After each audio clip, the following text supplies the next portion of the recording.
हाँ जी, चलिए 8 चैप्टर शुरू करते हैं। 8 चैप्टर है हमारा आत्मनिर्भरता। ठीक है, आत्मनिर्भरता जो चैप्टर है हमारा, उसमें हम पढ़ेंगे कि स्वावलंबन क्या चीज है। ठीक है, और ये सफलता दिलाने में हमें कैसे सहायता करता है। खोल लीजिए पाठ 8 आत्मनिर्भरता। ठीक है, कौन सा पाठ है ये? 8 आत्मनिर्भरता। हाँ जी, ये देखिए,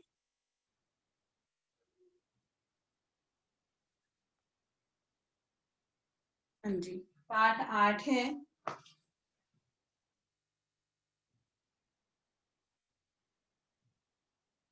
पाठ 8 है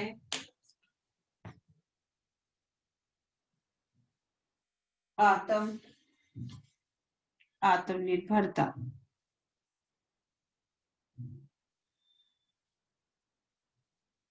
आत्मनिर्भरता, ठीक है।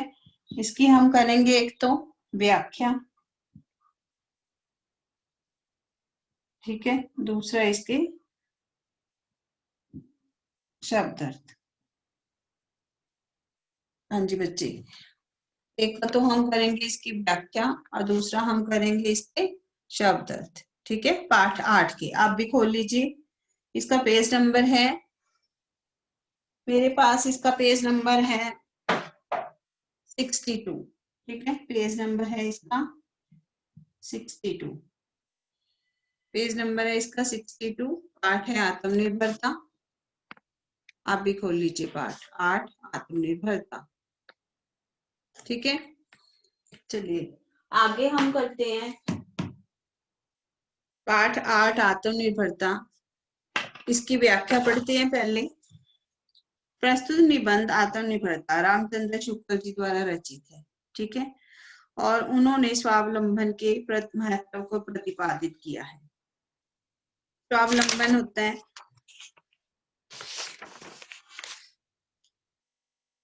मतलब कि अपने ऊपर जो भरोसा है। ठीक है,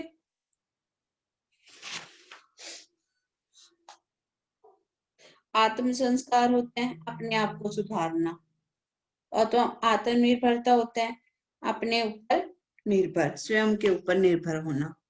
आकांक्षाएं होता है इच्छाएं, क्षीण कमजोर। प्रज्ञा होता है बुद्धि विवेक। उग्रता तेजी से, उच्चाशय उच्च विचारों वाला। फिर है बलवाइयों, बलवाई क्या होते हैं? विद्रोही। टेक होता है सहारा लेना। अनुयायी, अनुयायी होता है अनुसरण करने वाले। सर्वप्रियता, जो सबको प्यारा हो। समकालीन होता है एक ही समय। विलासी होता है सुख भोग में लगा रहने वाला। दरिद्रता गरीबी। प्रलोभन होता है लालच। निवारण दूर करना। कुमंत्रणा, बुरी बात या बुरी सलाह। फिर है चित्तवृत्ति, मन का भाव। अग्रसर, आगे बढ़ना। अज्ञता, अज्ञता कहा जाता है अज्ञानता को। अध्यवसायी, परिश्रमी। उत्तेजना होता है बढ़ावा देना। उत्तेजना क्या होता है? बढ़ावा देना। ठीक है, तो आगे है इतिहासकार, बीते समय का अध्ययन करने वाला। स्वावलंबन होता है अपनी सहायता खुद करना। ठीक है, अपने ऊपर भरोसा करना। अड़चन, परेशानी। सार्थक होता है अर्थपूर्ण। अब हम पढ़ते हैं इसका अर्थ कि इसमें स्वावलंबन के अपने ऊपर जो स्वयं अपनी सहायता करना। स्वावलंबन क्या होता है? स्वयं अपनी सहायता खुद करना। ठीक है, फिर है इसके साथ ही जीवन में सफलता दिलाने में सहायक नम्रता, अध्यवसाय और अन्य चारित्रिक गुणों पर भी प्रकाश डाला गया है।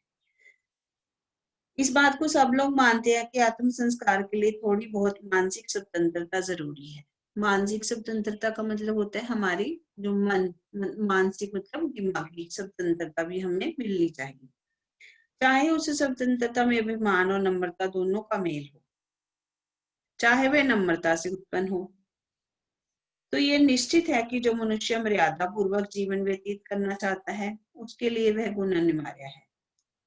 जिसमें आत्मनिर्भरता आती है, पैरों पर खड़ा होने का बल होता है। युवा को यह स्मरण रखना चाहिए कि वो बहुत कम बातें जानता है और अपने ही आदर्श से वह बहुत नीचे है।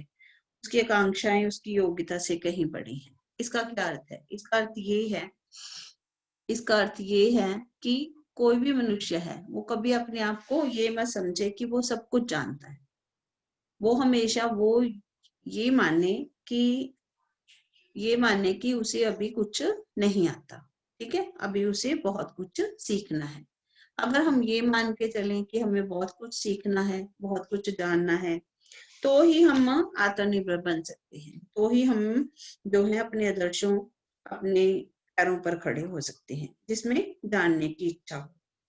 उसकी आकांक्षाएं उसकी योग्यता से कहीं बढ़ी हुई हैं। उसकी आकांक्षाएं उसकी इच्छाएं हैं जो उसकी योग्यता से बढ़कर है। उसे इस बात का भी ध्यान रखना चाहिए कि वह अपनों से बड़ों का सम्मान करे, छोटों और बराबर वालों से कोमलता का व्यवहार करे। ये बातें आत्म मर्यादा के लिए आवश्यक है। मतलब कि हमेशा अच्छा व्यवहार करे, बड़ों का सम्मान करे। फिर जो कुछ हमारा है, हमारा शरीर, आत्मा, हमारे कर्म, हमारे भोग, हमारे घर की और बाहर की दशा, गुण अवगुण, सभी इस बात की आवश्यकता को प्रकट करते हैं कि हमें अपनी आत्मा को नम्र रखना चाहिए। हमें अपनी आत्मा को नम्र रखना चाहिए का मतलब क्या है कि हमें हमेशा क्या होना चाहिए? दूसरों के सामने हमेशा क्या बनना चाहिए? कोमल, नरम बनकर रहना चाहिए।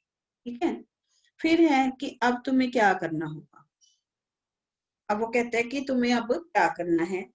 सच्ची आत्मा वही है जो प्रत्येक दशा में, प्रत्येक स्थिति में अपनी राह अपने आप निकालती है। अब तुम्हें क्या करना होगा? ठीक ठीक उत्तर तुम्ही को देना होगा, दूसरा कोई नहीं दे सकता। जैसे कि तुम कोई काम कर रहे हो, ठीक है, तो उसका उत्तर भी तुमने ही देना है। तुम्हारे इस काम को कोई अपने ऊपर नहीं ले सकता। अगर हम अनुभवी लोगों की बातें सुने, मतलब जो लोग अनुभव कर चुके हैं, महसूस कर चुके हैं, उनकी बातें सुने, तो हम क्या कहेंगे? तो हम यही कहेंगे कि हमें बुद्धिमानों की सलाह को मानना चाहिए और उनकी समझ से ही हमारी रक्षा और हमारा पतन होगा। उनकी समझ से, ठीक है, जैसा हम सोचेंगे वैसा ही। तो फिर है कि हमारी रक्षा और हमारा पतन तभी होगा हम अपने विचार और निर्णय की स्वतंत्रता को दृढ़ता पूर्वक बनाए रखें। अब बताइए, आपको शुभा ये समझ आया कि इसका मतलब क्या है कि हमें अपनी आत्मा को कैसे रखना है? बोलिए शुभा, हमें अपनी आत्मा को बेटे कैसे रखना है? Yes ma'am. कैसे रखना बच्चे? अपनी आत्मा को नम्र, ठीक है, कैसे रखना है? नरम। अपने स्वभाव को कैसे रखना है बताइए? मैम नरम। नरम रखना है। उसके लिए क्या करना होगा? बड़ों का आदर और छोटों से मैम आगे का प्यार से बात प्यार करनी से है। बात करनी होगी। हाँ जी, बिल्कुल ठीक है। ठीक है, और हमें इस बात को ना देखें, जिस पुरुष की दृष्टि सदा नीची रहती है, जो हमेशा अपनी नजर नीचे रखता है, उसका सिर कभी ऊपर ना होगा। नीचे की दृष्टि रखने से यद्यपि रास्ते पर रहेंगे, पर इस बात को न देखें कि ये रास्ता कहाँ ले जाता है। चित्त की स्वतंत्रता का मतलब चेष्टा की कठोरता या प्रकृति की उग्रता नहीं है। अपने व्यवहार में कोमल रहो। व्यवहार में कैसे रहो? कोमल, ठीक है। और कैसे रहो? उद्देश्यों को उच्च रखो। अपने उद्देश्यों को कैसे रखो? हमेशा ऊंचा बनाकर रखो, ठीक है। और अपने मन को कभी मरा हुआ ना महसूस करो। जिस मनुष्य का लक्ष्य जितना ऊपर होता है, उतना ही उसका तीर कहाँ जाता है? ऊपर जाता है, ठीक है। तो संसार में ऐसे मनुष्य हैं जिन्होंने मरते दम तक सत्य की टेक नहीं छोड़ी, जिन्होंने हमेशा किसका साथ दिया? सत्य का। और राजा हरिश्चंद्र ने अपने ऊपर इतनी विपत्तियां आई, पर उन्होंने कभी सत्य का साथ नहीं छोड़ा।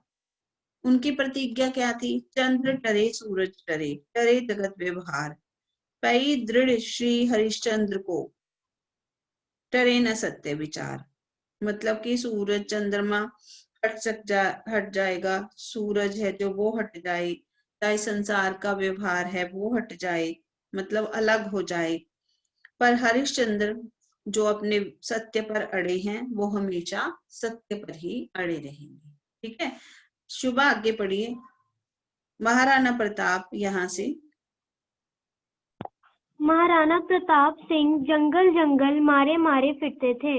अपनी स्त्री और बच्चों को भूख से तड़पते तड़पते देखते थे, परंतु उन्होंने उन लोगों की बात न मानी जिन्होंने उन्हें अधीनतापूर्वक जीते रहने की सम्मति दी, क्योंकि वे जानते थे कि अपनी मर्यादा की चिंता जितनी अपने को हो सकती है उतनी दूसरे को नहीं। एक बार एक रोमन राजनीतिक बालवाइयों के हाथ में पड़ गया। बालवाइयों ने उससे व्यंग्यपूर्वक पूछा, अब तेरा किला कहाँ है? उसने हृदय पर हाथ रखकर उत्तर दिया, यहाँ। ज्ञान के जिज्ञासुओं के लिए यही बड़ा भारी गढ़ है। मैं निश्चय पूर्वक कहता हूँ कि जो युवा पुरुष सब बातों में दूसरों का सहारा चाहते हैं, जो सदा एक न एक नया अगुआ ढूंढा करते हैं और उनके अनुयायी बना करते हैं, वे आत्म संसार के कार्य में उन्नति नहीं कर सकते। उन्हें स्वयं विचार करना, अपनी समिति आप स्थिर करना, दूसरों की उचित बातों का मूल्य समझते हुए भी उनका अध्यभक्त ना होना सीखना चाहिए। तुलसीदास जी को लोक में इतनी सर्वप्रियता और कीर्ति प्राप्त हुई, उनका दीर्घ जीवन इतना महत्वमय और शांति में रहा, सब इसी मानसिक स्वतंत्रता, निर्बंधता और आत्मनिर्भरता के कारण। वही उनके समकालीन केशव दास को देखिए, जो जीवन भर विलासी राजाओं के हाथ की कठपुतली बने रहे, जिन्होंने आत्म स्वतंत्रता की और कम ध्यान दिया और अंत में अपने आप अपनी बुरी गति की। हाँ जी, सुने। महाराणा जो प्रताप थे, ठीक है, वो जंगल जंगल फिरे, उनके बच्चे स्त्री भूख से तड़पते रहे, परंतु उन्होंने लोगों की बात ना मानी और अधीनता पूर्वक जीते रहने की सम्मति दी लोगों ने उनको, क्योंकि वे जानते थे अपनी मर्यादा की चिंता अपने को ही हो सकती है, दूसरे को नहीं। ठीक है, लोगों ने उनको कहा कि अधीनता स्वीकार कर लो, लेकिन उन्होंने बात नहीं मानी। फिर एक रोमन राजनीतिक बलवाइयों के हाथ पड़ गए वो। बलवाइयों ने पूछा, तेरा किला कहाँ है? उसने हृदय पर हाथ रख उत्तर दिया, यहाँ, मतलब अपने मन पर। फिर ज्ञान के जिज्ञासुओं के लिए बड़ी भारी गढ़ है। मैं निश्चय पूर्वक कहता हूँ कि जो युवा पुरुष सब बातों में दूसरों का सहारा चाहते हैं, वो सदा एक ना एक दिन अगुआ ढूंढा करते हैं और उनके अनुयायी बनकर रहते हैं, मतलब कभी भी वो लीडर नहीं बन सकते। सब बातों में दूसरों का सहारा लेना, ठीक है, ये सही नहीं है। अपनी सम्मति पर स्थिर रही, दूसरों की उचित बातों का मूल्य समझते हुए भी अंधभक्त ना होना सीखी, मतलब किसी के पीछे जो है वो नहीं, बिना सोचे समझे नहीं चलना। ऐसे ही तुलसीदास जी, लोक में इतनी सरल प्रियता मिली उनको, उनका जीवन भी महत्वमय और शांति में रहा। सब इसी मानसिक स्वतंत्रता, निर्दवता और आत्मनिर्भरता के कारण है। और केशव दास थे जो, वो विलासी राजाओं के हाथ की कठपुतली बने रहे। केशव दास भी बहुत बड़े कवि हुए हैं। उन्होंने अपनी आत्म स्वतंत्रता की ओर कम ध्यान दिया और उनकी बुरी गति हुई। एक इतिहासकार ने भी कहता है, पढ़ो बेटे आगे। शुभा पढ़िए। एक इतिहासकार कहता है, प्रत्येक मनुष्य का भाग्य उसके हाथ में है। प्रत्येक मनुष्य अपना जीवन निर्वाह श्रेष्ठ रीति से कर सकता है। यही मैंने किया है और यदि अवसर मिले तो यही करूं।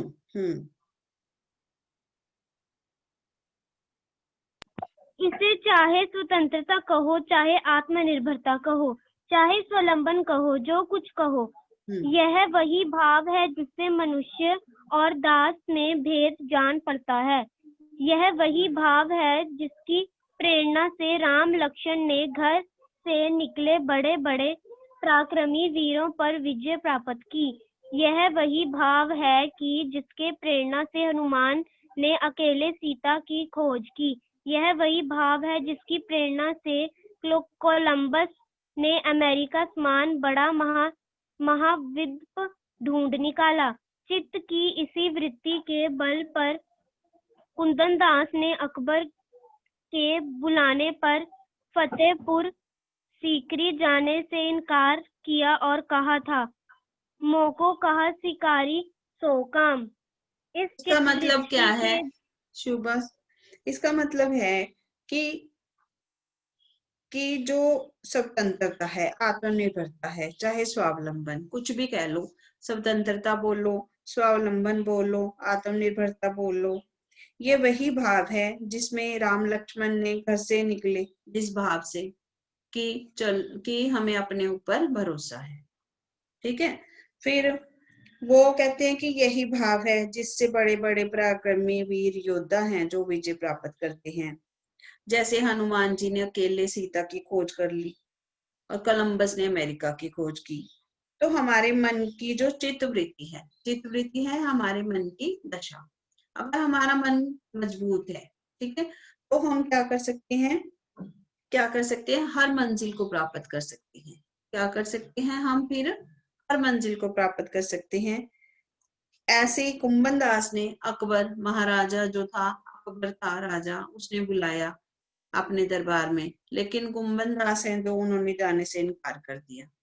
तो ये क्या था? उनका आत्मबल था। ठीक है, आत्मनिर्भरता, स्वावलंबन, कुछ भी कह सकते हैं इसको, ये हमारे मन की दशा होती है। तो उन्होंने राजा के बुलाने पर भी वहां जाने से इनकार कर दिया था। तो वो उन्होंने कहा कि मोको कहाँ सीकरी सो काम, मतलब मेरे जैसे मनुष्य का फतेहपुर सीकरी में क्या काम, राजा के दरबार में मेरे जैसे फकीर का क्या काम। इस चित्तवृत्ति के बल पर ही मनुष्य परिश्रम के साथ दिन काटता है, दरिद्रता और दुख को झेलता है, अपने मन को मजबूत बना के। ठीक है, चलिए पढ़िए बेटे आगे। इस चित्तवृत्ति के बल पर मनुष्य इसलिए परिश्रम के साथ दिन काटता है और दरिद्रता के दुख को झेलता है, जिससे उसे ज्ञान के अंतिम भंडार में से थोड़ा बहुत मिल जाए। इसी चित्तवृत्ति के प्रभाव से हम प्रबंधनों का निवारण करके उन्हें सदा पद दलित करते हैं, कुमंत्रणों का तिरस्कार करते हैं और शुद्ध चरित्र के लोगों से प्रेम और उनकी रक्षा करते हैं। इसी चित्तवृत्ति के प्रभाव से युवा पुरुष कार्यालयों से शांत और सच्चे रह सकते हैं और उन लोगों की बातों में नहीं आ सकते जो आप अपनी मर्यादा खोकर दूसरों को भी अपने साथ बुराई के गड्ढे में गिराना चाहते हैं। इसी चित्तवृत्ति के प्रताप से बड़े बड़े लोग ऐसे समूह में भी, जबकि उनके साथियों ने उनका साथ छोड़ दिया है, अपने महत्व कार्यों में अग्रसर होते गए हैं और यह सिद्ध करने में समर्थ हुए हैं कि निपुण उत्साही और परिश्रमी पुरुषों के लिए कोई अड़चन ऐसी नहीं जो कहे कि बस यहीं तक और आगे ना बढ़ना। इसी चित्तवृत्ति की दृढ़ता के सहारे दरिद्रता और अनपढ़ लोग अज्ञानता से निकलकर उन्नत हुए हैं तथा इसका क्या मतलब है? इसका मतलब है कि हमेशा क्या करना, जो ऐसे लोग हैं आपको पद दलित करते हैं, रास्ता भटकाते हैं, उनकी कुमंत्रणों का तिरस्कार करते हैं। ठीक है, शुद्ध चरित्र के लोग हैं, प्रेम और उनकी रक्षा करते हैं। मतलब जो अच्छे लोग हैं वो अच्छाइयों से चलते हैं, अच्छाइयों को साथ लेकर चलते हैं और अपनी मर्यादा खोकर भी दूसरों को क्या है, बुराई के गड्ढे में नहीं गिराना चाहते। इसी चित्तवृत्ति से महाराणा प्रताप, बड़े बड़े लोग हैं जो, उन्होंने क्या किया, उनके साथियों ने उनका साथ छोड़ दिया, लेकिन वो अपने कार्यों पर आगे बढ़ते रहे। ये किस कारण होता है? हमारे मन की चित्तवृत्ति के कारण। उत्साह और परिश्रमी पुरुष हैं जो, वो किसी बात को लेकर रुकते नहीं, हमेशा आगे बढ़ते हैं। कहते हैं कि मैं राह ढूंढूंगा, रास्ता निकालूंगा। शिवाजी जैसे भी लोग हैं जो हमेशा आगे बढ़ते रहे। ऐसे मनुष्य की बुद्धि और चतुराई है जो, वो भी श्रेष्ठ और उत्तम है। और उपन्यासकार स्कॉट हैं जो, उन्होंने एक बार कहा था कि ऋण के बोझ से बिल्कुल दब गए। उनके मित्रों ने उनकी सहायता करनी चाहिए, पर उन्होंने बात स्वीकार नहीं की। अपनी प्रतिभा का सहारा लेकर वो अनेक उपन्यास लिखकर लाखों रुपए का ऋण अपने सिर से उतार दिया। ठीक है। हाँ जी, ये मैंने आपको इसलिए चैप्टर समझाया क्योंकि ये थोड़ा सा मुश्किल था। आगे आप लोग क्या करना, इस चैप्टर को रीड करना आज आपने। ठीक है बच्चे? ठीक है। हाँ जी बेटे, फिर कल इसकी एक्सरसाइज करेंगे। ओके। हाँ जी। Okay ma'am. ओके जी, बाय बाय। बाय।